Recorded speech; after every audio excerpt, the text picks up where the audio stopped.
Tehran, the glittering capital of Iran, prepared itself for a coronation day such as it had never before witnessed.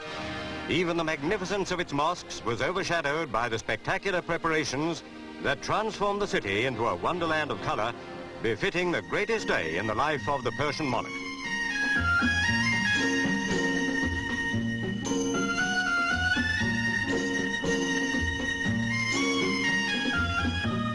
And so, as night fell on Coronation Eve, 4 million lights shone in Tehran streets.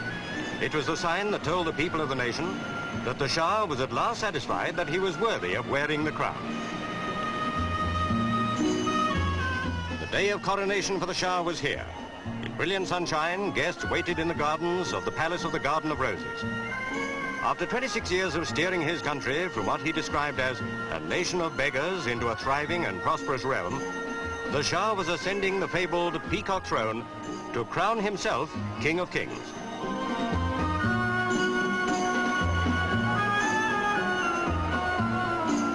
But 2,000 miles away, a few days later, on a grey October day in London at Buckingham Palace, a British scene of pageantry was reenacted. For the first time, Prince Charles and Princess Anne set out in the Irish state coach for Westminster with the Queen and Prince Philip. As head of state, Her Majesty was to open a new term of Parliament.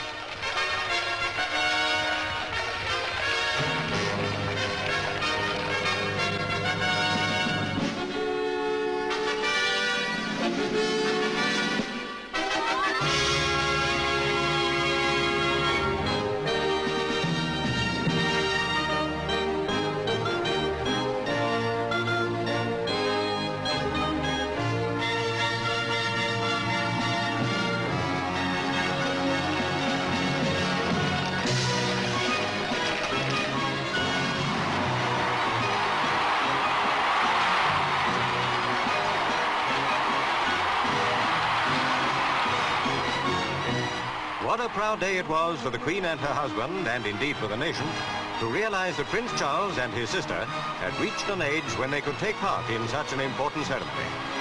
Again, the magic created by a royal occasion was so evident, just as it was at Tehran's Palace of the Garden of Roses, as they waited in blazing sunshine for the newly crowned king to make his regal way along the red carpeted route. The 48-year-old Shah proudly wore the Pahlavi crown, heavy with its 3,380 diamonds.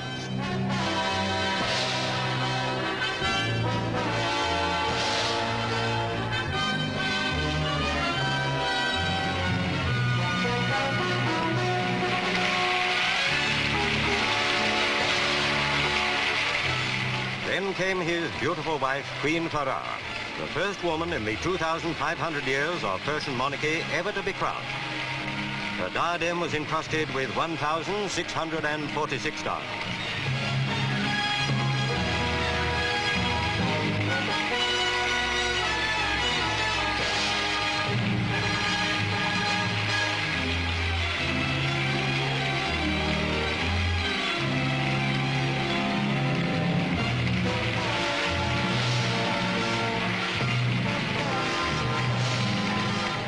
Queen Farah was magnificent.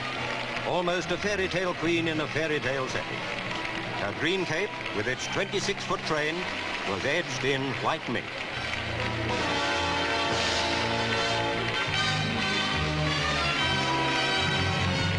For a little boy who will one day wear the crown of Persia, it was a very long and lonely walk. But 7-year-old Prince Reza, heir to the throne, knows already of his future role and how he must behave.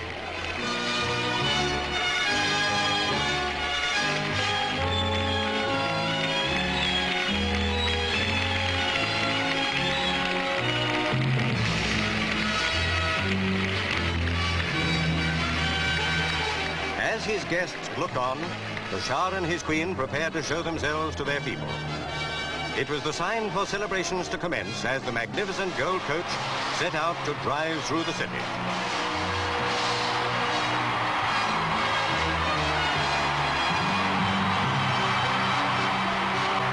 Young Prince Reza followed in his own coach.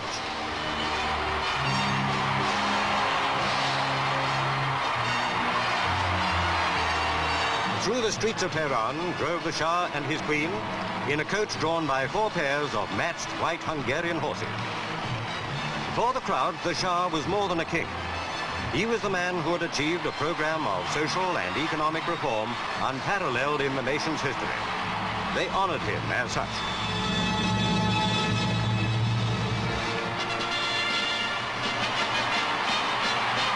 And from a scene of Eastern royal splendor and rejoicing, back to the royal scene in London, which for centuries has been the home of the Mother of Parliaments. Preceded by the imperial state crown, Her Majesty, for the 14th time during her reign, made the royal journey past thousands of her subjects to the House of Lords, to make her speech to members of both houses and set the wheels of government in motion once more.